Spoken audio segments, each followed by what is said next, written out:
વર્ષ 2026નું પ્રથમ ચંદ્રગ્રહણ આજે આકાશમાં દૃશ્યમાન થવા જઈ રહ્યું છે।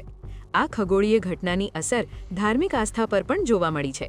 ઉત્તર પ્રદેશના વારાણસીમાં સૂતકકાળ અને ગ્રહણના કારણે જગપ્રસિદ્ધ શ્રી કાશી વિશ્વનાથ મંદિરના કપાટ ભક્તો માટે બંધ કરી દેવામાં આવ્યા છે।